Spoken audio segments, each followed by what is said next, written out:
2, 1. All right, and welcome back again to the Paisan Sports podcast. Dante DePlacido, joined as always by Zach Deal of What's the Deal Sports. So, Zach, I gotta ask, what's the deal with refs? And not just in football, but also basketball. The Eagles, CJ Gardner-Johnson gets ejected for getting punched in the face. I've never seen anything like it. And then Andre Drummond gets ejected for the Sixers. And that was complete nonsense. They even sent him back out there. What's going on?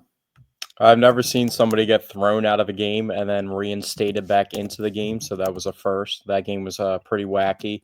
That specific ref seemed a little bit like they had a short whistle that night and they were looking to throw Sixers players out specifically. But I don't like to really complain about refs.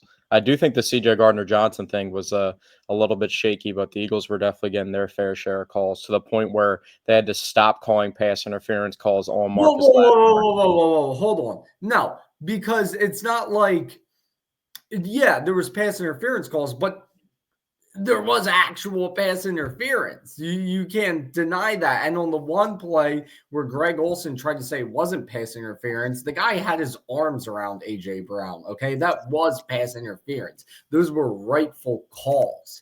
But a guy getting his helmet knocked off his head and then him getting the penalty for it is just outrageous. You can't just look at it as penalties versus penalties. You have to look at the reason why the flag was thrown.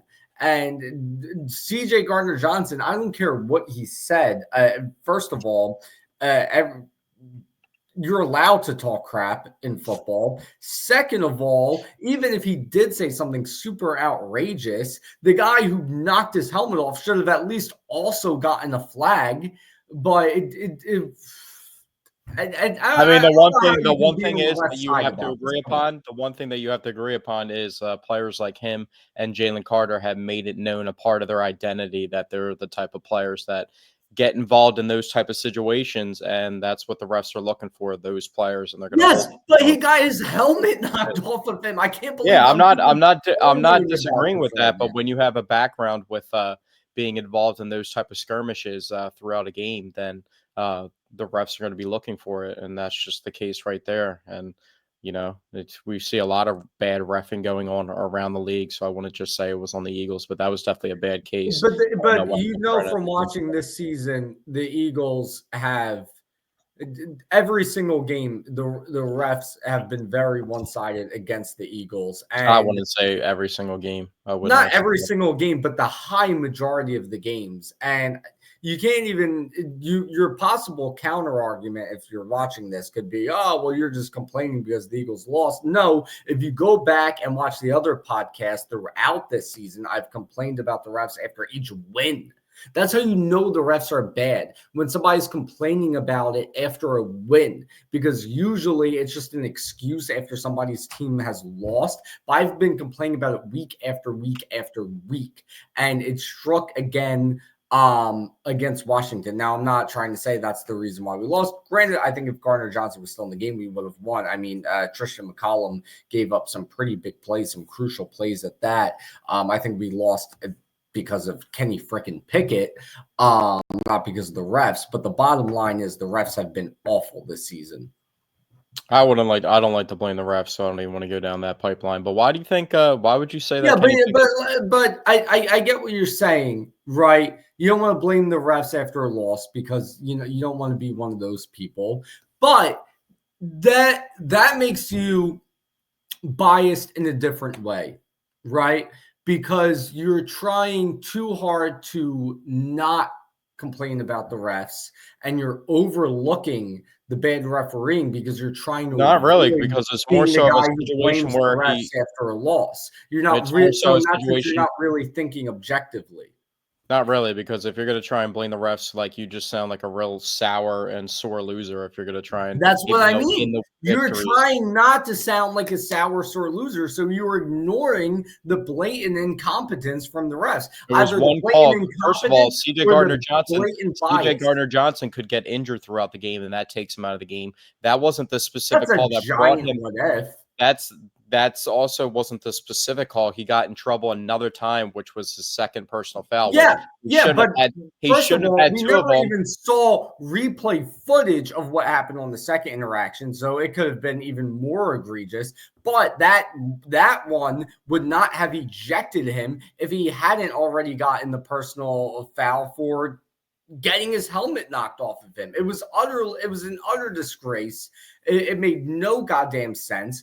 And the only reason you would disagree with my stance on that is either you're a Commanders fan or you're trying to avoid sounding sour about the Eagles' loss. I mean, it's No, just you're you 'cause you're can't. basing There's it one no call. way you can look at a guy getting his helmet knocked off his head, him being the one getting penalized for it, and being like, "Oh yeah, but I don't know, maybe the refs had a point." Like that's insane. That's not what I said. I said it was a bad call, but you're literally basically trying to say, "Oh, I'm not gonna blame the refs," and then you're saying that the entire game was thrown because CJ Gardner Johnson got No, called. I'm saying possibly Gardner Johnson not being in the game played a role in them losing. Okay, Nobody yeah, has a I crystal think ball. everybody I Nobody, think hold on. I just want to make sure my point is clear. Nobody has a crystal ball, so I can't say definitely CJ Gardner Johnson would have made the stop that Tristan McCollum didn't, and we would have ended up winning the game. I'm saying it's a possibility we still could have won with Gardner Johnson in the game. But I think the clear reason we lost is because of Kenny Pickett. So no, I'm not saying the refs are why we lost the game, but I am complaining about the refs because they were horrible. why would you blame Kenny Pickett for the game? What do you is it more so because of Five Jalen? turnovers by Hold the on, hold on. Washington Commanders. Let me finish. Are you blaming Kenny Pickett for the game because Jalen Hurts wasn't in the game and it was more so Jalen Hurts not being in the game and Kenny Pickett being in the game? Or do you actually think they lost the game because of Kenny Pickett? Because I I think it's as more of much half as and half. Devontae Smith is my favorite player on the entire team, probably Saquon is now just because I love running backs, but Devontae Smith is my favorite player on the team. And if I had to break it down to one player that lost us the game, I think the drop from Devontae Smith lost us the game. Just like when we lost to the Falcons, Saquon Barkley, that drop Well, lost us the I game. would argue this. I would argue this. I would argue that I don't think we should have even been in a position where Devontae Smith had to make that catch in order to win the game. I look at the fact that the Washington Commanders turned it over 5 times and we did not capitalize on those turnovers. And that's why the game came down to the wire and we needed a catch from Devontae Smith at the end of it. I think the bottom line is the game was as close as it was because Kenny Pickett was just unable to help this offense capitalize on the many turnovers by the Washington Commanders. And The defense created 5 turnovers, but they did not play a great game they whatsoever. didn't play a great game outside Numerous the 5 times. turnovers because they couldn't get off the field all game. That's why they fell apart in the fourth quarter. The Eagles' offense was not holding on to the ball. They kept giving it back to the The Commanders ball for time a after time significant after more amount time. of The defense was gassed by the end of the game. the Eagles held the ball for a significant more amount of time of possession wise. Partly because of the first half. I'm talking about the second half. In the second half, the Eagles were barely able to hold on to the ball. They kept giving it back to the Commanders quite often.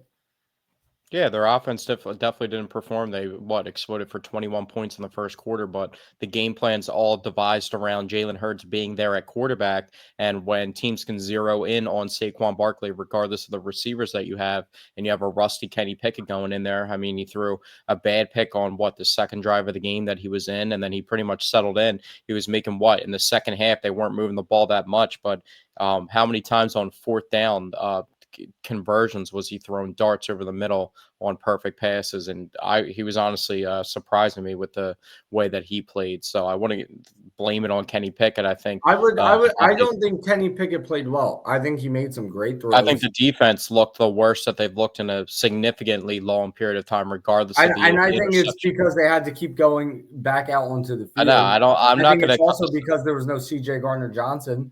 Um, but I look at certain plays from Kenny Pickett. Like there was one play where AJ Brown was about to be wide open over the middle of the field. Kenny Pickett had a clean pocket, and for some reason he bailed out to the right, and that play ended up at doing nothing. There was another play where the defense was showing blitz, and instead of making adjustments at the line of scrimmage, he didn't, and a free rusher came and sacked him immediately. And I think I remember that being a pretty crucial down. Um, I think we saw there was some good plays from Kenny Pickett, but I thought we saw a lot more bad than good. And I think I think you can say the exact same thing about the defense. I think the plays that the defense created the turnovers on were just erratic plays from Jaden Daniels that just were more so mistakes from him than the defense creating plays. And then think about some of the plays that burnt the Eagles on defense. They had the 12-man on the field call, which ended up in a long, deep pass, and they couldn't even create a penalty to where they impeded somebody's progress and just got the 12-man on the field penalty for 5 yards instead of giving up a 50-yard touchdown. We allowed two backup wide receivers to score 2 touchdowns each, one being a former Eagle in Zacchaeus and Jamison Crowder, who was relevant in 2015. And he went right over the middle. The last play of the game, the way that Jaden Daniels scrambles around in the pocket, I knew Zach Ball was going to be left on an island to whether he needs to get a certain amount of depth to get underneath that route and be able to make a play on that ball, or if he's going to have to decide whether he has to make a play on Jaden Daniels scrambling around in the pocket. So I just knew when Washington came out in that formation the last play of the game and they won the game that it was bad news for the Eagles. So I think the defense made a lot of mistakes in that game, and they couldn't get off the field because they literally couldn't stop the Commanders.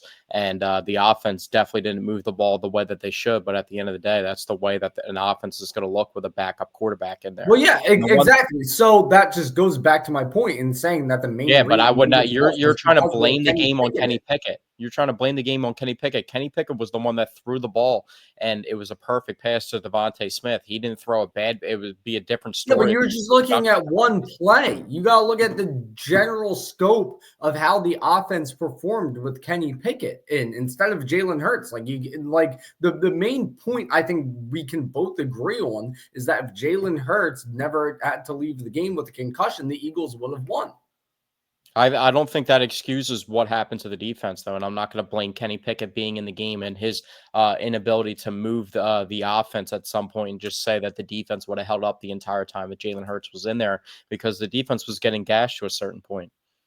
So they gave up a lot of points. They gave up how many points in the fourth quarter? They averaged what, That's what 17? I'm saying. In the fourth quarter, this defense was gassed. That's exactly what I'm saying. I mean, you look at the Steelers game, right? It looked like such an impressive defensive performance, but a big part of why it looked so impressive is because when there was 10 minutes to go in the fourth quarter and the Eagles took the ball, they never gave it back. That's how they were able to hold the Steelers to such few points. That's how much better a defense performs when the offense is able to hold on to the ball for a long period of time. So without that in the equation, then yeah, the defense that's to keep going back out and back out and back out, yeah, they're going to give up more yards and more points.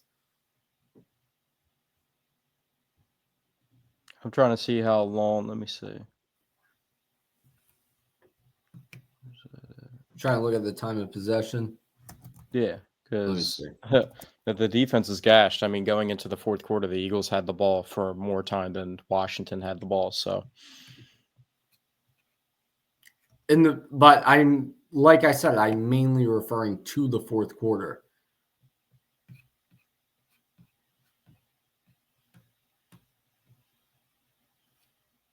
Trying to find the exact number here. See if I can even go quarter by quarter, but I don't know if that's possible.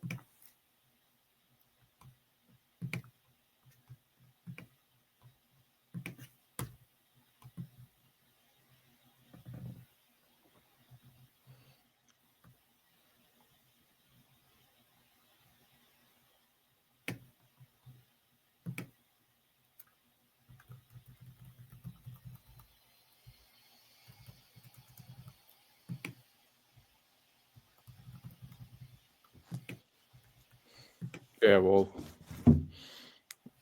I wouldn't blame this game specifically on Kenny Pickett. I think he I'm could have not made. blaming it specifically on Kenny Pickett, but I'm saying that was the main factor in why we lost the game. Because if I think a lot of people could agree if Jalen Hurts played the whole game, the Eagles would have won.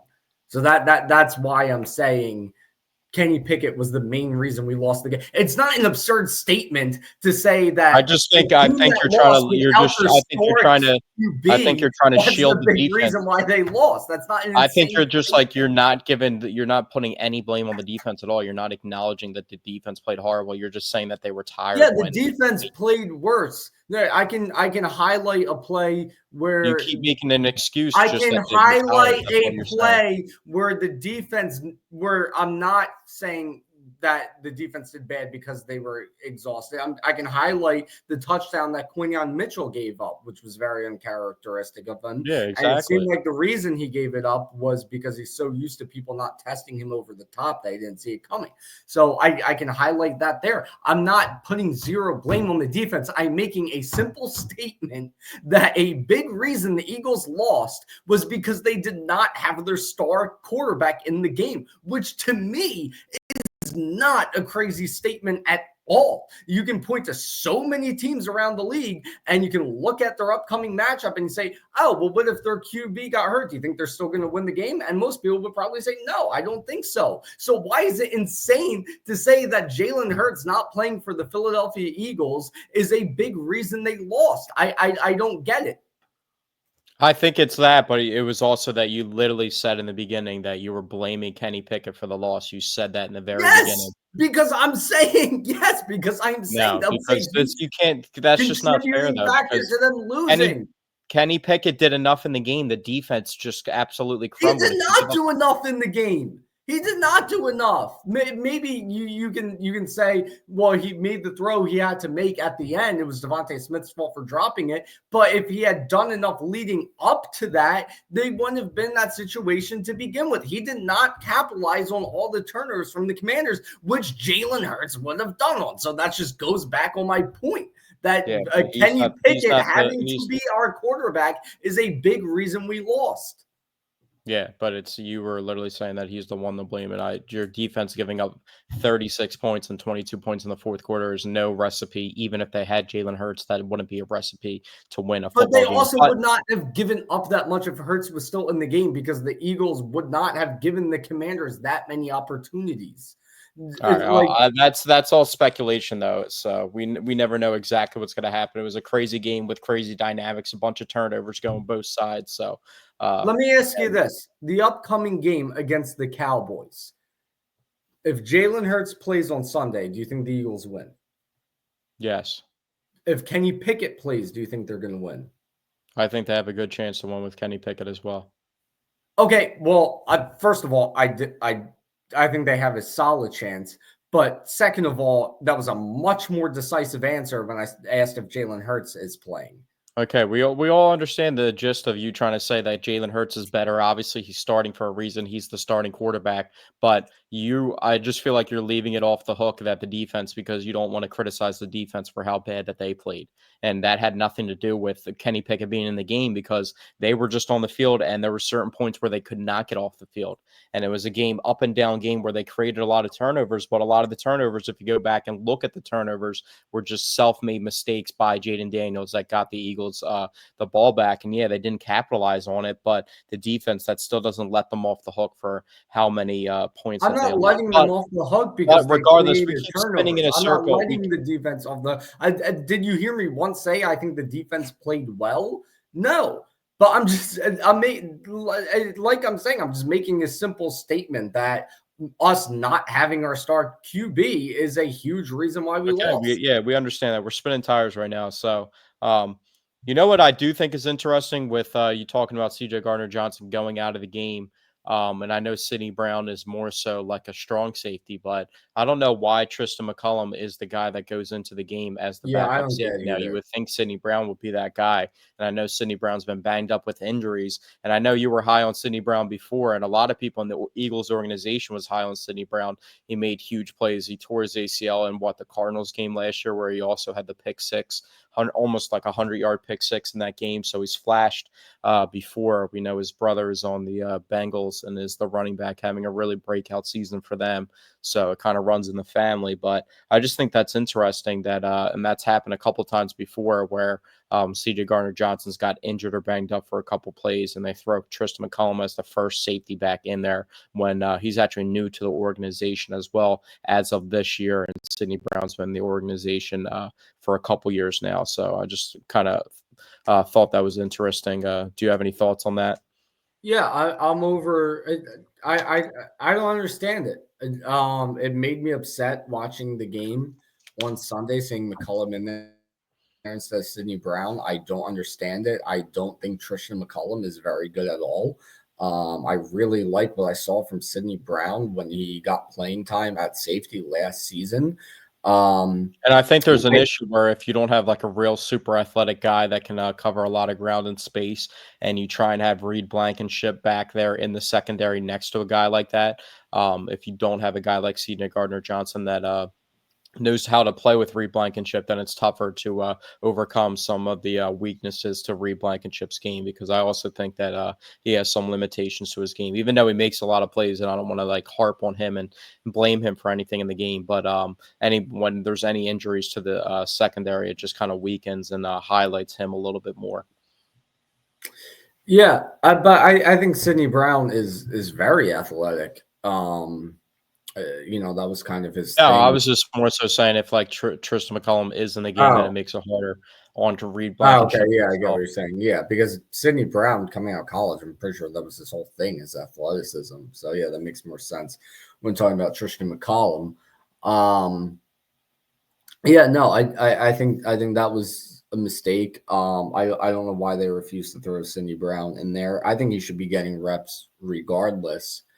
Um, but yeah, and then the other thing I want to talk about, and I feel like this is going to upset you, but I think, especially now considering the rib issue, I think it should be Tanner McKee on Sunday against the Cowboys rather than Kenny Pickett. Tanner McKee looked better than Kenny Pickett in the preseason. He looked better he looked good in last year's preseason as well. Um, I there was a lot of people during the preseason saying Tanner McKee should be QB2. He's the better of the two guys. And considering now that Kenny Pickett has a rib issue, I think it just makes more sense to throw Tanner McKee out there. I wouldn't be opposed to putting Tanner McKee out there, but it would never be a thing to where I would start Tanner McKee over Kenny Pickett. I don't think he's better than Kenny Pickett, and I think people really get hype on preseason when there's a certain talent level that Tanner McKee is playing against when he's looking good out there. Not saying that he doesn't have talent; he's a Yeah, bad but quarterback, it's but a certain talent level he's playing against, but it's also a certain talent level he's playing with. Which I think, in my opinion, I think that almost balances it out. It's like, yeah, he's going up I mean, against crappy. quarterback is the hardest position to play, and you can see like teams like the Saints when they're starting Spencer Rattler out there, who's actually a talented player, but they look just completely lost out there. And Tanner McKee's not essentially a guy that really fits today's like NFL too. He's not really mobile, so your issues with running the ball out there with teams being able to crash the edge the way that they Well, were with they Kenny Pickett in the already game crashed yesterday. the edge with Kenny Pickett out there. Yeah, I but mean, Kenny Pickett was just more so that he just needs to be coached up, that he needs to do that more often and get that look because he can actually run. He's the one with the infamous Kenny Pickett's the infamous fake kneel guy. yeah, no, I am aware of that. No, but Um, I'm just saying with but the way also that I would pocket handle this QBs can situation is still get it done in the NFL. I mean, look at Jared Goff for God's sakes. But I mean, and back to what I was let's not start comparing Jared Goff and Tanner I'm not McKee. saying Tanner McKee Come is on now. anywhere near on the level that Jared Goff is. I'm just saying Jared Goff is proof that a pocket quarterback can still have success in this league. And going back to what I was trying to say about the preseason, you can say, oh, he's going up against fourth string defensive linemen while he's working with a fourth string offensive line. You can say he's going up against fourth string defensive backs while he's working with fourth string wide receivers to throw to. He's got equally as shitty of an offense around him as the defense he's going up against in those preseason games. So I wouldn't just look at the fact that he's going up against crappy players in the preseason. You also got to look at the fact that that's what he's working with while he's out there. And I mean, so, Kenny Pickett's a former first rounder. He started how many doesn't games? mean anything. He That started doesn't in mean NFL. anything. He But started what? in So we should NFL. throw out Josh Rosen out there? He Being a started in throw on a NFL first round playoff pick games doesn't before. mean So anything. I think anybody It means that thinks nothing. that Tanner McKee gives the Eagles a better chance than Kenny Pickett is absolutely outrageous. But the reason why I wouldn't be opposed to that is because I feel like the Giants are not going to try and win another game for the rest of the season, and all the Eagles have to do is win another game to clinch the NFC East. So I think it would be sketchy if you went into Week 18 needing that victory in the last game of the season and being able to do it. But I don't think the Giants are going to be trying to get themselves out of that number one overall pick at all. So I think I would not be rushing Jalen Hurts back to the field at all. We Wait, just wait, got wait. to. What are you saying? Are you saying if we lose to the Cowboys, you wouldn't play Hurts against the Giants? No, I'm not rushing him back this week. Like if he needs a week off, just so that when we do need him to clinch, like we have 2 games that we're able to clinch, and I don't see the Giants like putting up any type of fight trying to win a game. You know what I mean? So we can start Jalen Hurts in Week 18 if we need to, and we need to win that game. But I'm not going to rush him back for this game to try and clinch it when we have the Well, opportunity in Week 18. I'm not saying rush him back for this game. I don't think there's a ton of importance in winning this game because I think the Giants will be an easy win, especially if we can get Hurts back for that game. However, I really don't want to lose this game coming up just because it is the Cowboys, just because I can't think of the last time we ever swept the Cowboys in the regular season and the games at home. I don't want to lose a home game to the Cowboys. So I really want us to win this game. But if you're the Eagles looking at it, I don't know if this game has all that much importance now that the 1 seed is all but out of reach. Yeah, that was pretty But much what it is. Yeah. but and I don't see them starting McKee over Pickett. But I will say, if Kenny Pickett has a horrible first half, then there should be no reason they don't put in McKee for the second half. Yeah, I mean, we'll see. I don't think Kenny Pickett. I mean, he would have to turn the ball over a pretty significant amount of time. I think they're going to take the ball out of their hands. It gives them even more incentive to run the ball with Saquon. That he's close to the record. Not saying that they're going to force the issue with that, but they have a backup quarterback in, so that's just going to be naturally what's going to happen. So I don't think they're going to put Kenny Pickett in harm's way. I do think it'll probably be a good game just because the Cowboys are just going to play tough, which I think it would be funny if the Cowboys actually won the game because it would worsen their draft stock. And like I said, I'm not worried about the Giants game, but I would like to wrap this game up and wrap up the NFC East in this week. So it looks like Jalen Hurts isn't going to play, but Kenny Pickett said he's good to go for this upcoming week. So it's most likely going to be Kenny Pickett, and we'll see Yeah, I wish he how wasn't. different. I wish he wasn't good to And go. we'll see how different the game plan will look off the jump with Kenny Pickett in there because they didn't have anything to prepare for, knowing if that Jalen Hurts was going to get hurt in the last game and they would have to jump to Kenny Pickett that early in the game. So expect a different type of game plan, and we'll see how it benefits the Eagles. And I think their offense at times looked pretty good, and I think with another week of Kenny Pickett in there, he could actually surprise some people and have a pretty good game versus the Cowboys. Yeah, I don't know about that. I think this Cowboys defense with Micah Parsons back has looked really good. They did great against the Buccaneers, a very good Buccaneers team. I don't think I just don't see Kenny Pickett having a good game against this defense. I could see Tanner McKee doing slightly better, but I don't think he would fare all that well either. Um, the only thing that I'm looking at, which is in our benefit, is on the offensive side for the Cowboys. They're now without CeeDee Lamb for the rest of the season. So I think we can definitely stop this Cowboys offense. I think it's just going to come down to shutting down Rico Dowdle. Um, but I don't see Kenny Pickett having a good game against the Cowboys defense. I mean, we'll see. There's a bunch of weapons at his disposal. He's going to have another week in the offense, and they're getting a little bit healthier. So, and on the defensive side of the ball, it looks like Bryce Huff actually was a full participant in practice today. So maybe he'll play this upcoming week. So that helps out the I pass rush think I think rotation. you should get a very good deal of snaps just off of the fact that Nolan Carter has been playing a ton lately, and I think Nolan they Smith or Jalen Carter? what did I say? Nolan Carter. Did I really? Yeah. Oh yeah, no. Nolan Smith has been on the field a lot ever since BG Yeah, went Jalen down. Hunt's been playing a lot. I was just thinking about it the other day in the game. So what? They traded a third round pick and moved it back to a fourth round pick for Kenny Pickett. So they kind of like pick swapped. So when Kenny Pickett got into the game, they were like utilizing like all four of their top draft picks, like essentially with the Kenny Pickett trade, acquiring him for a draft pick. So they had Jalen Hunt out there, they had Cooper DeJean, Quinion Mitchell, and then Kenny Pickett out there playing as well. So all the resources that they used on their top four draft picks this offseason.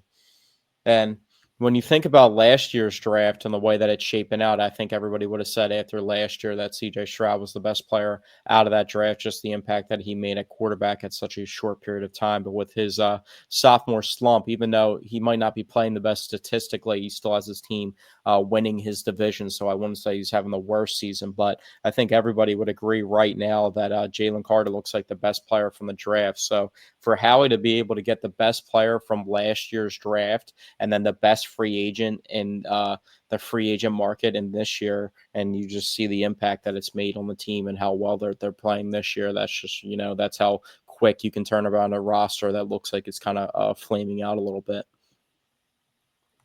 Yeah, I'm just looking at the snap counts here because I actually hadn't seen them from this past game. Nolan Smith played 82% of the snaps, coming off 95% the previous week. Jalen Hunt played 54% this past game. But yeah, I mean, I think Nolan Smith needs a little bit of rest, so I would not hate to see Bryce Huff mixed in a good bit against the Cowboys. I mean, he better be mixed in a quite bit. He's the highest, even regardless of how much he's being paid. I mean, he's still a talented player, and Yeah, it's no, he showing that started looking a lot better before that's he what I'm got saying. hurt. Their entire pass rush, it wasn't just him. Like he was the guy just making all the money in the beginning of the season. It looked like they didn't have a lot of pass rush. And the weird thing about them is that they're generating a decent amount of sacks. I think they're in the top 10 amount of sacks, but they just don't generate a lot of pressure in general. So that's what's weird about them is they have a decent amount of sacks, but they're not getting the most amount of pressure. But adding a guy like that into the rotation. Also, I don't know if you saw the news, but the Miami Dolphins are releasing Shaq Barrett, who's I another did guy out see there. that, but I did see if any team claims him, he'll be ineligible to I play don't for think the I like teams really don't do that unless they're actually going to use him. So I actually could see him just clearing waivers just based on the fact that any team that claims him isn't going to use him until next year, and that just doesn't make any sense for a Yeah. team because he'll play for a team this year and then just like go into free agency. So he could be another option if they try and bolster their pass rush rotation, but that's a little far fetched. But getting Bryce Huff back, they're a guy that they spent a lot of resources on in the offseason is definitely an added boost to this defense. So um, another person that I want to give a shout out to is Darius Slay, who continues to play extremely well, making a lot of He plays had on one the hell ball. of a game.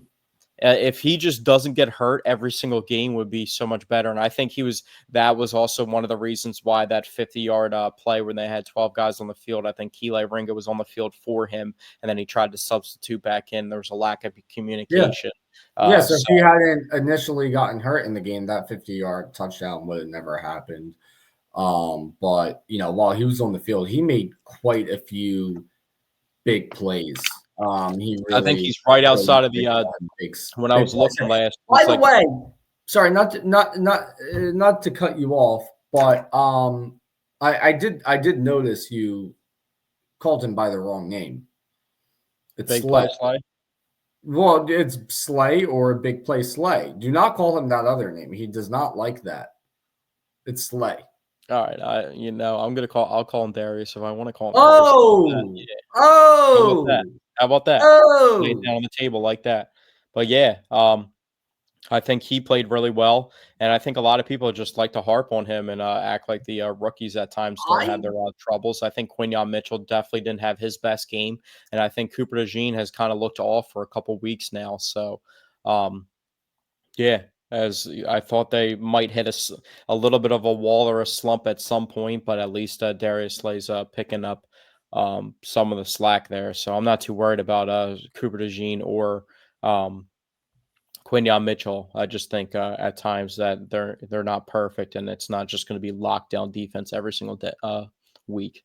Yeah, I mean, I've said it a couple times on the podcast this year. I don't get all the Slay hate this year. I really don't get it. I thought he's played well all year. I thought he looked phenomenal against the Commanders, made a lot of big plays throughout the game, really, not just like at one point in the game. Throughout the game, he made No, a lot he of like big consistently plays. makes plays because he's also consistently targeted like the most out of everybody because they Yeah. think that like it's I that's think that's a part of maybe it I too. think maybe people are just assuming he's not that good anymore because they look at how much James Bradbury fell off in his 30s, and they kind of, last year it was Slay and Bradbury, so they've kind of grouped Slay in with Bradbury. That's my guess.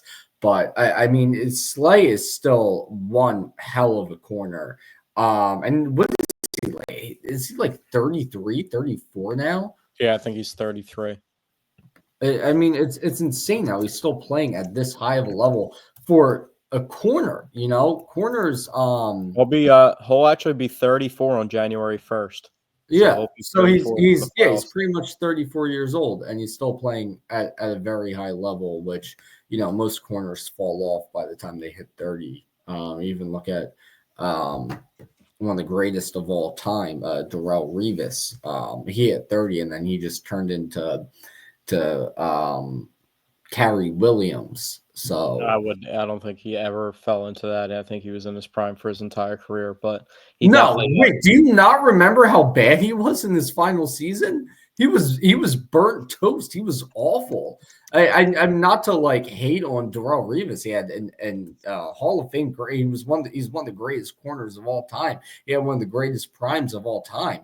But no, his final year was really bad. And like him having that amazing career can't really, you can't really just act like that final season never happened yeah, he because played like he played like it was 5 bad. games for the Kansas City in his final year. That was it.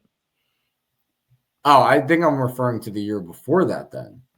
I didn't even realize he ended up playing 5 games for Kansas City. I'm referring to his age 30 season for the New York Jets.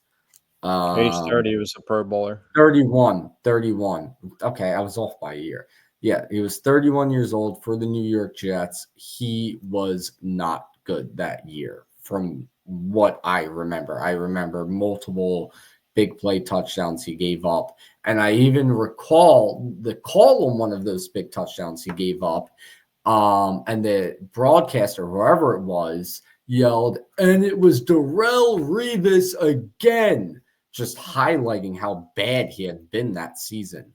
So yeah, no, it was not a good final full year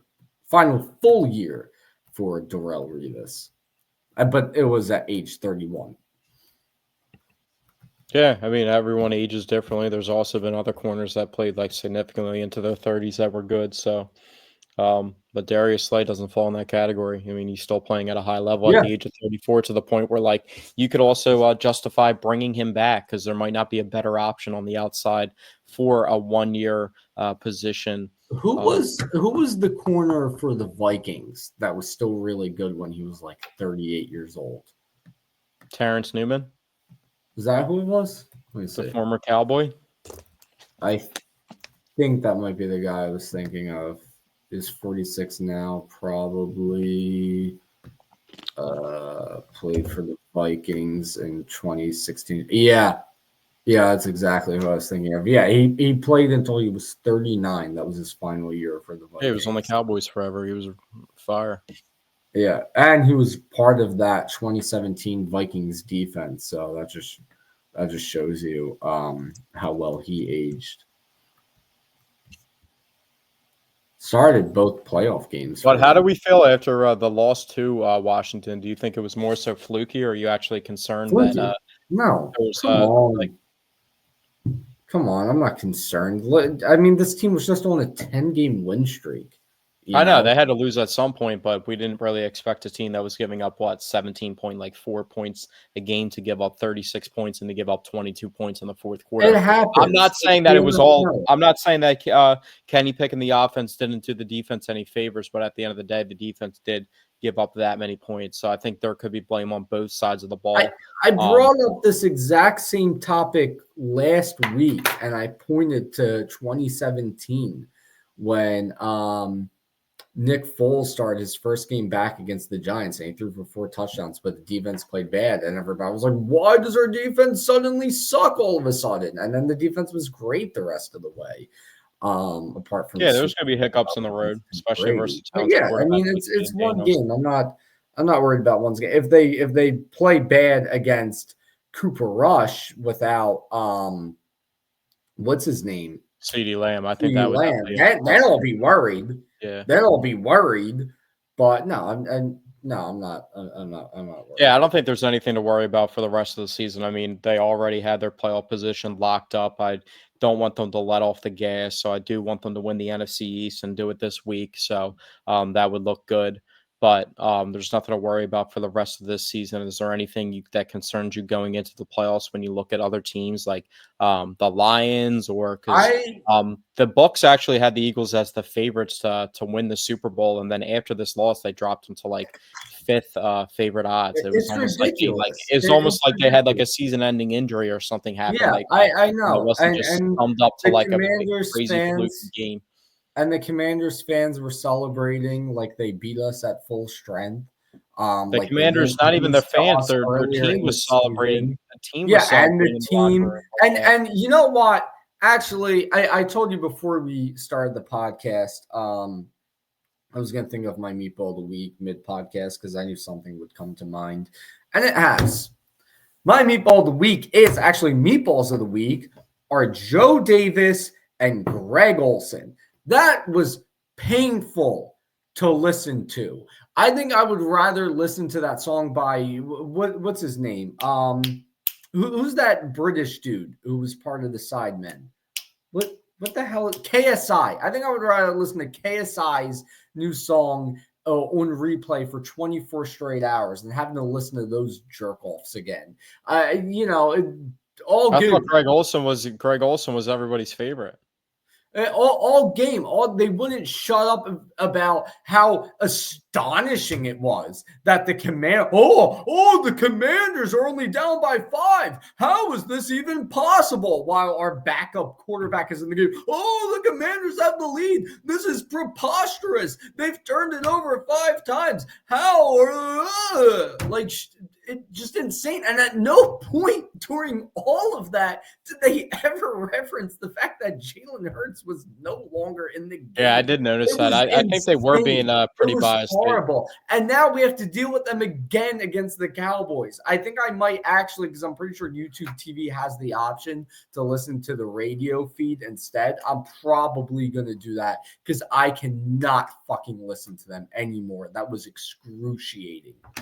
Yeah, you can definitely sync it up. That's what I used to do when I had a certain setup when I was in my old house and I was in the basement. I used to have the stereo and I would listen to Mike Quick and Merrill Reese and then mute the TV and have it synced up with each other. So that's what I used to do. But I usually don't even like notice it because I'm so locked into the game that obviously you can hear what the announcers are saying, but I'm just more so thinking about the game. So I kind of just like it was in one ear and out the other ear, but they were definitely like weren't mentioning the fact that Jalen Hurts was out of the game at all, and they were more so giving a lot of praise to the Commanders than what was coming back onto the Eagles side. And I think Greg Olson was like trying to blatantly put blinders onto certain things that were happening to the Eagles that just weren't being mentioned. So I thought that was a little bit crazy, but it is what it is. And I thought a lot of people noticed that as well.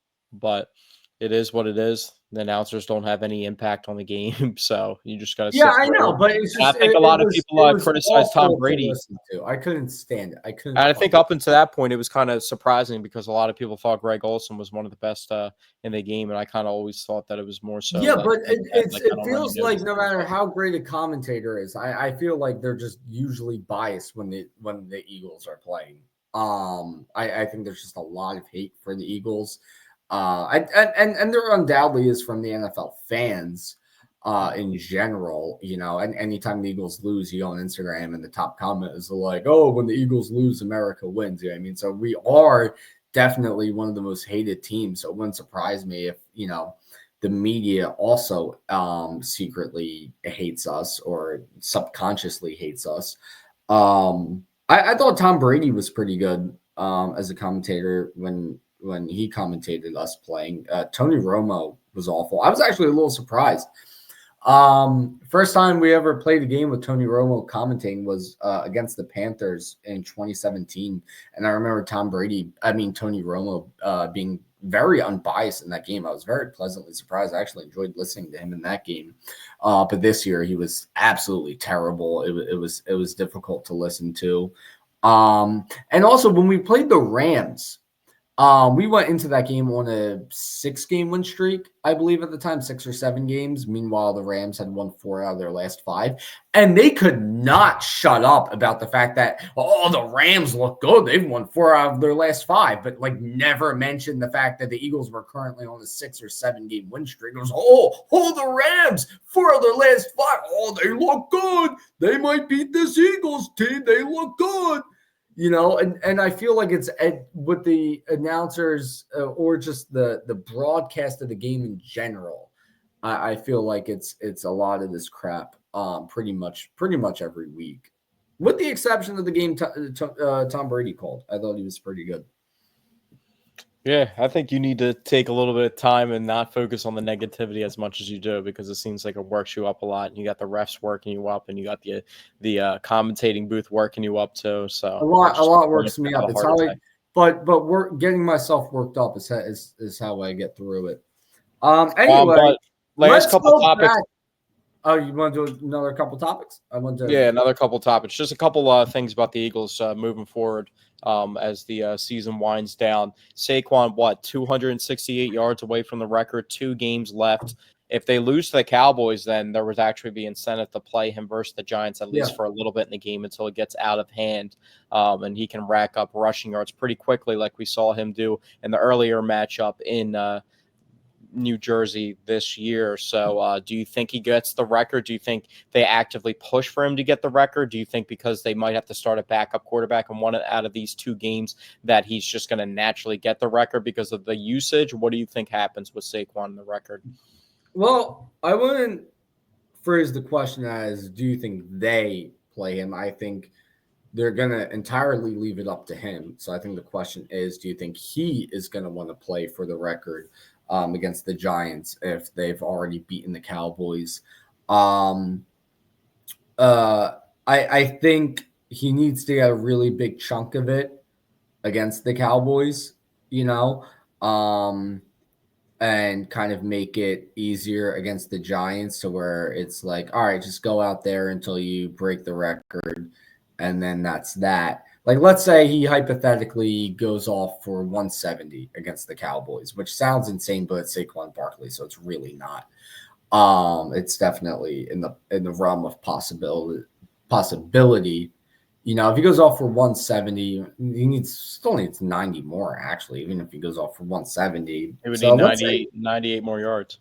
Yeah. So let's say hypothetically he goes off for 200, okay, against the Cowboys. Still not out of the realm of possibility. He's going off for 255 at one point this season.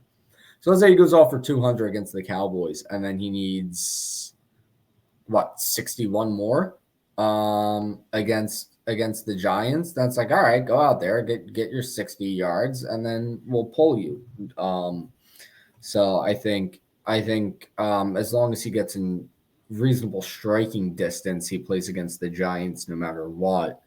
But if he has a game against the Cowboys where he gets like 80 yards and he still needs a ton against the Giants, and especially if they've already beaten the Cowboys, and that's just like, they'll leave it up to him. But I don't know if that is something he would want to do a week before the playoff starts to try and rack up 180 yards.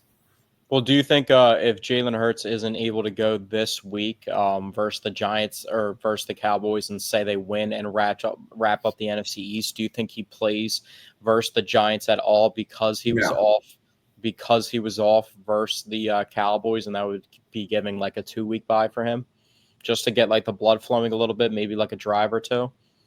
Maybe a drive or two, but Yeah, not playing the whole game. There's no incentive to play but the whole knowing Nick game. Sirianni, I'm going to say no. I think I would be on board with that, but knowing Nick Sirianni, I would say no. I mean, this is I a guy also who think there's a good chance never that Nick plays the Sirianni. starters in the preseason. I can't imagine. I also think this is the type of situation with Saquon where if even if Saquon told Nick Sirianni that he doesn't want to play, or not even more so that he doesn't want to do it, just more so that he's focused on the playoffs and winning the Super Bowl, I think Nick Sirianni would also give the benefit of the doubt of leaning towards playing him just based off how special this record is and how much more of an impact, you know what I mean? It's also would mean a lot to the offensive lineman too. So I think it wouldn't just be solely Saquon's decision if he wants to, because he could have easily had himself in a lot better of a position if some earlier in the season, like the Bengals game and the Giants game, where he didn't concede that he was out of the game when they were already up by a Yeah. lot of points. In So. all fairness to him, I don't think he would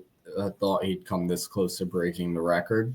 I would also point out the fact that considering he rushed for 255 yards in the game earlier this season, although the odds are extremely low, I wouldn't say it's impossible for him to break the record against the Cowboys. Like I I said, think odds are extremely low, but I mean, what's 12 more yards to what he has already done at this point this season? yeah, I mean, if he breaks the record this week and breaks the single game rushing record in the same game, I think that wraps up the MVP. I don't see a way, regardless of how well Lamar's actually coming out of the woodworks now, to actually really challenge Josh Allen for the MVP, because Lamar's been playing absolutely ridiculous. And it's funny how he won the MVP last year and people thought it was one of like the weakest statistical years for an MVP in a long period of time. And then he comes back this year and he's like even 10 times better and more dynamic. So, but he's not having the exact same team success. But I don't see a path to where if Saquon does break the record that he doesn't win the MVP, regardless of what Josh Allen and Lamar are doing. I could agree with that, especially when you look at the Eagles' record. Although a lot of people are acting like the Eagles are no longer a top team anymore, which is just insane. But yeah, I think if he breaks the record, I think that gives him a really good shot to win the MVP. I wouldn't be surprised if they still give it to Josh Allen, even if he does. But it also, how well Josh Allen plays the final 2 weeks could also depend on that. Yeah, Maybe that has a Saquon lot to breaks do the with record and Josh Allen plays poorly the past couple of weeks. So who knows? who knows. All I know is I want to once again talk about the hottest team in the NBA, which honestly I've been saying as a joke for the past 3 weeks, but it's not as much of a joke now, in my opinion. Yes, they still have an awful record, but they've been winning the high majority of their games lately, with the exception of losing to the Cavs on the second of a back-to-back. Who are one of the best team, if not the Yeah. best team in the entire league. Yeah, So. so they lost to the Cavs on the second of a back-to-back with no Joel Embiid. Can't fault them there. But Christmas Day, they just took down the Boston Celtics. And in my opinion, I think that's a pretty big win for the Sixers.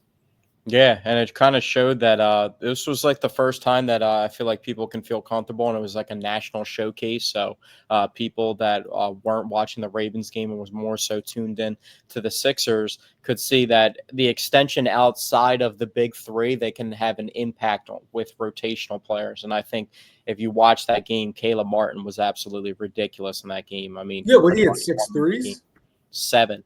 seven. Seven He finished threes, with and they were seven. leaving him open, and he was just hitting them Yeah, back to back. And he's known for in his career with his time spent with the Miami Heat, killing the Boston Celtics in big crucial moments. So that was a really good sign to see. Tyrese Maxey's been doing a little bit of everything. When Tyrese was like first anointing, like and shooting up the upper echelon of being one of the better players in the NBA, he was more so of a guy just getting buckets, and now he's really turned into a good facilitator, and he's looking to get other people involved. Yabusele, he continues to be the most underrated, unsung hero signing that they've had on the entire absolutely. team. I Yeah, mean, he absolutely. fills the role, and we talked about them missing a piece of having a true four on their roster, and he is a true four. That He guy. actually is. At first, when he started playing really well, it was like, okay, here's a potential option, but when you look at a He guy who hasn't played in rebounds. the He NBA shoots the since three like pretty well. He can 2018. get points in the paint. He does everything that you want a four to do for you. And Yeah. Joel's been really good when he's been able to play. He plays their defense is Also, significantly better. Yabusele, he's not a great 3-point shooter, but he has the 3-point Yeah. shot in his arsenal. For sure. Kelly Oubre's been defending pretty well. He's not giving you like the same scoring output. That's not what they're asking for. I feel like Paul George really hasn't even gotten going yet at all either. Paul George They is can't at really. this point. Paul George is like Tobias 2.0. Yeah, he's way more dynamic than Tobias. He's a Well, way better yeah, defender. his defense is His worlds defense is better really good, than and he Tobias also actually Harris. is a good ball handler, and he actually facilitates pretty well, and he gets a lot of different guys Yeah, involved but too. But in terms of contract and point production, yeah, it I just feels think very he went similar to off like what the Tobias game that Harris. Joel went out of, like he started going off. He had like 3 points at halftime, and then he really upticked his scoring and ended up with that was the game where 29. yeah, I think he had like 29. That was the game where Tyrese went off too, and they were able to have a duo. But anytime that it's been Tyrese, Joel, and Paul George in the same lineup, they're struggling to try and get Paul George involved. And it's not like he's not shooting the ball. He's not shooting the ball as much as he was with the Clippers, but his jump shot's just not really falling as much. But it really hasn't affected them, and they're only going to get better when that starts to Yeah, increase and uptick and a better and percentage. So I really like the position the Sixers are in right now. I think they have the same amount of losses as like the team that's like tied for 10th in the play-in, so they're not in a bad position, and they're going on a streak recently. So we did the math before when they started off really poorly, and they were like 4-17 or something like that. And we said if they just win like 2/3 of the rest of their games, then they would be in position to win like the mid 40s and be able to secure a playoff spot in the I think East. they were So I maybe think they're on four and pace to do that. fourteen at the time, or maybe 4-15, because I think they currently have 17 losses, if I'm not mistaken. Yeah. But the record's starting to look a lot better, and to the point And of that's what we talked about it before on the podcast. The Bucks were the same way. The Bucks started off horrific with Doc Rivers, and then they went on a streak, and they're significantly over 500 now in like the top 5 of the East, and they won the NBA Cup, well, I mean, winning the NBA the Cup most important championship in the was NBA where that I you can hold win. any weight. But no, going back to the point about Paul George, even though he is struggling with point production when he's in the lineup with Maxey and Embiid, the three of them together have been winning games. So it hasn't made them worse when it's all three of them on the court because this trio, it seems like, I mean, they look dominant. The team looks dominant when all three of them are healthy. And they've been have they lost with all three on the court the entire game? I'm not sure if they have. I think they Um, might have maybe like once or twice, but well, they haven't played that many games with all three on the court. I think there was a game they started with all three, and then like Embiid and Paul George both got hurt in that game or something like that. Um, Speaking of getting hurt, I also mid podcast was thinking about making Joel Embiid the meatball of the week for getting hurt in warm ups. Just putting up a jumper falling That was backwards. crazy. I got so screwed yesterday. I took the Sixers money line plus 390. Anytime that the Celtics play, they put the most ridiculous Celtics money lines out there. Like they played the Bulls the other day and they lost to the Bulls, and the Bulls were like plus like 700 money line. So I bet on the Sixers. I bet on the Lakers, who were also underdogs, and then I bet on the Nuggets in the 3-leg parlay plus 2,000. And of course, the Nuggets lose by 10 last night, so I didn't Hmm. capitalize on the Sixers plus 390 parlay money line. But yeah, I was kind of feeling a Sixers victory, and I think that the Celtics are a little bit overrated. Drew Holiday's also hurt right now. Kristaps Porzingis tweaked his ankle in that game. Another injury-prone big guy who has a lot of talent.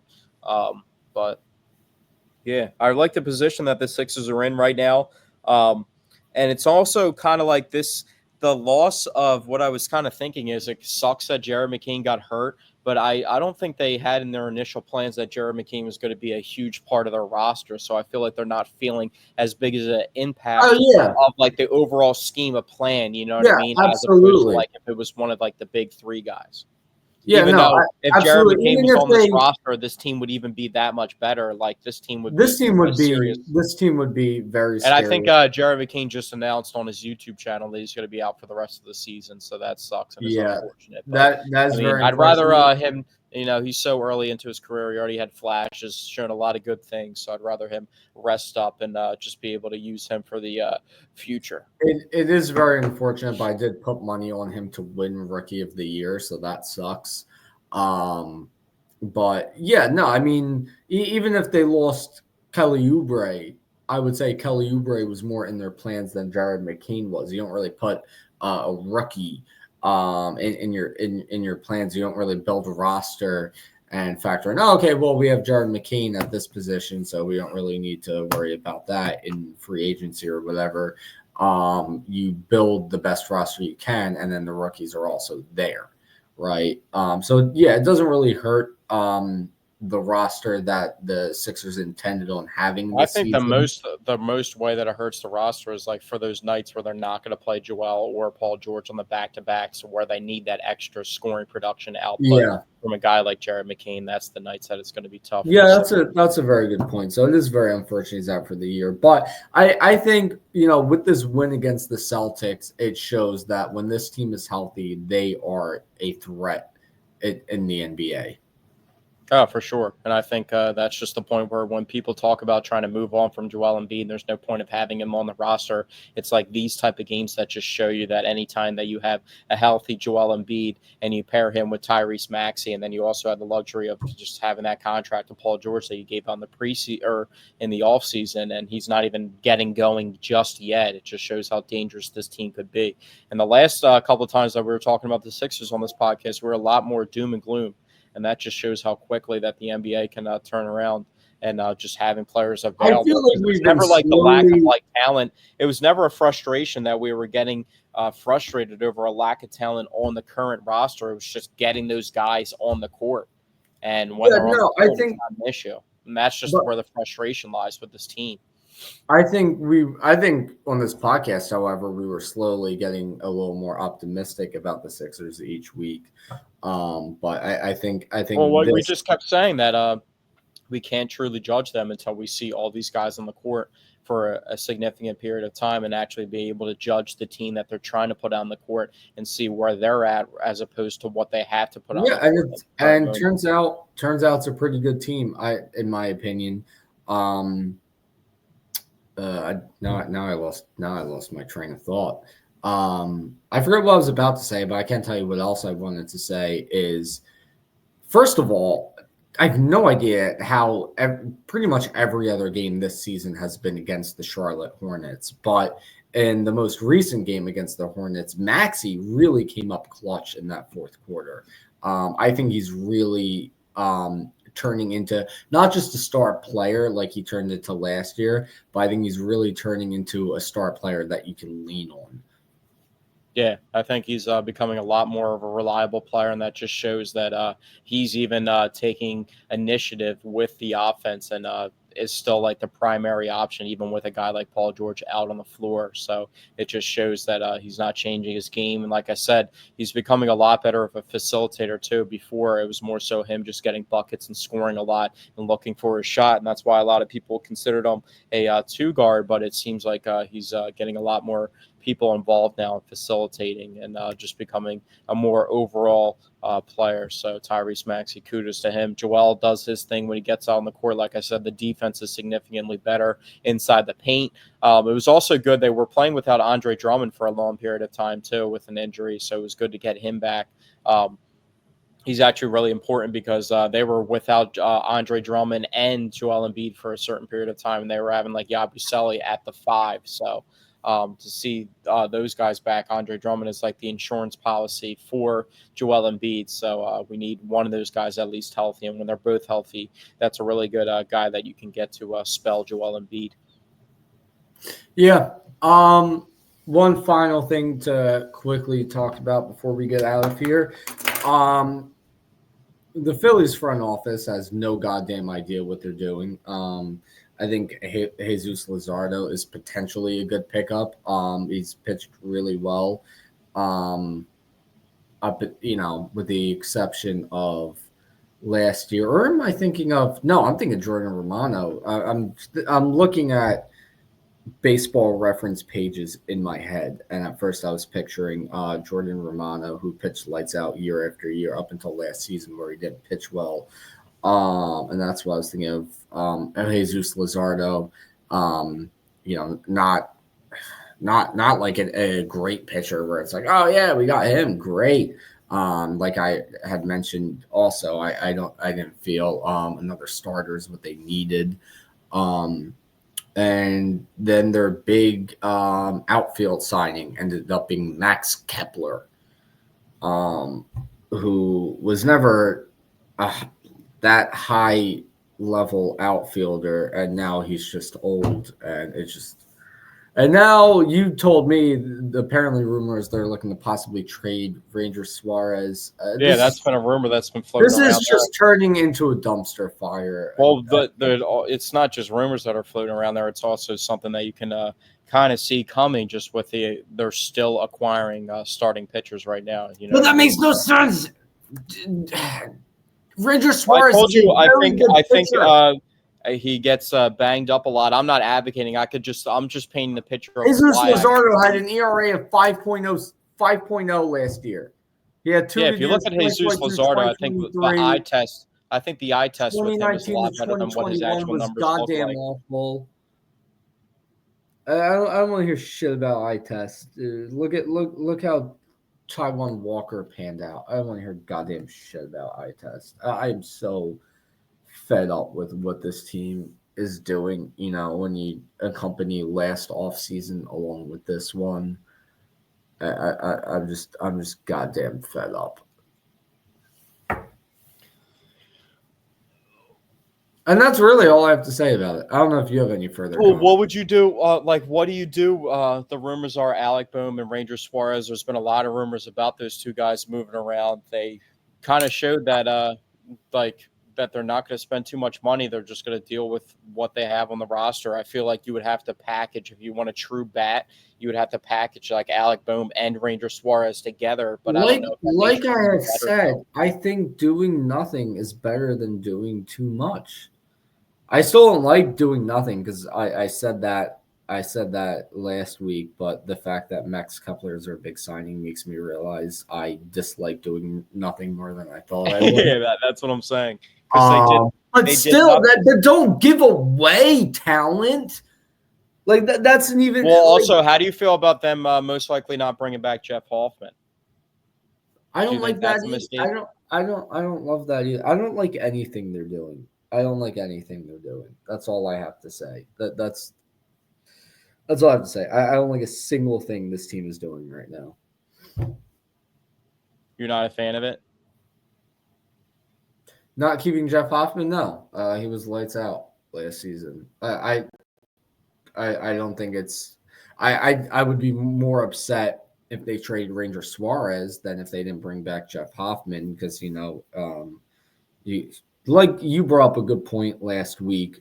that relievers kind of, come and go out of the bullpen and certain guys step That's what up. I'm saying. I don't want to like overpay for a guy that's a reliever and then like him just flare I out right away. still would prefer to keep him, but I Yeah. wouldn't be as upset as if we Well, it trade. just seems like at this point there's been no traction. We haven't really heard anything tying them back to each other, and there hasn't really nothing's going on right now. So it seems like, and they signed Jordan Romano, so I would assume that they would have signed Jeff Hoffman first, then signing a guy that wasn't on the roster at all that they had familiarity with. So that's just what the conclusion that I'm coming to. And seems like the most likely spot, but. I don't know. It seems like the bullpen every single year for this team just kind of completely changes over. Uh, I don't know if we're gonna have a bounce back season from what's his name, Jose Alvarado, but at the end of the day, that seems like the only guy that's been consistent in their bullpen for a long period of time. Yeah. I mean, I really like the future of Kirkering. I've given him a lot of praise on this podcast since he has gotten called up. They have Matt Strom there, who they gave the contract to, so he's going to be Oh yeah, someone. wait, they're not keeping Estevez either, right? Yeah, I'm pretty. He was a free agent too, so I mean, Yeah. So I mean, I would with not bringing back Estevez either. I definitely think they should keep Hoffman. Um, but yeah, I mean, we'll see what happens. Actually, one quick final thing I wanted to talk about before we end the podcast here, something I think is kind of funny, just because it's not even like an argument that's been going around this season. It's just an argument I've been having to hear from my brother, who's a Cowboys fan, ever since we brought in AJ Brown. But I took the assumption with all the games AJ Brown has missed that CeeDee Lamb would once again finish with a bigger season than AJ Brown. I didn't realize at the time of his injury just now he's at um 1,194 yards and now done for the year. AJ Brown with 2 games to go. He's at 1,043. If he ends up playing the final 2 games, yeah, he I'm playing my sister in my family league. I'm playing my sister in the fantasy championship in her first year, so shout out to her. But she had CeeDee Lamb as her first round pick, and it just got announced that he's not going to be playing in the fantasy championship. that's for So him. seems like that's a wrapped up victory for me. But thank you guys for tuning in to episode 78 of the Paisan Sports podcast, brought to you by Elevation 5280 Sports. Dante, did you notice what was it? What was the last primetime game? It was last Thursday, Denver versus Los Angeles, the Chargers. Did you notice that the front helmet tag right here? You know how there's like designs or like certain stuff that teams have on their helmets on like the one thing right above the face mask. So a little Oh plate. yeah. They had 5280 as the Denver one the other day, which I noticed, which was pretty Didn't cool. notice that. I know the Rockies have an or no, it's the Nuggets who have an alternate. Yeah, they name have one too. They have the because jerseys that say that on there, so that's pretty cool. So thought yeah. that reminded me of the podcast and everything. But thank you guys for tuning in to episode 78 of the Paisan Sports podcast. We did the podcast because there was a lot of weird scheduling going on with the holidays, but we'll be back. We'll be back at the beginning of the week. We'll get one more podcast in for the year of 2024. We'll probably figure out something to do with like a year of review of different things that maybe happened in Philadelphia sports that we can mention throughout the year, even though there was a lot of disappointment throughout Philadelphia sports in 2024. So, but we'll figure out something to do for you guys. But until then, we'll see you guys back then.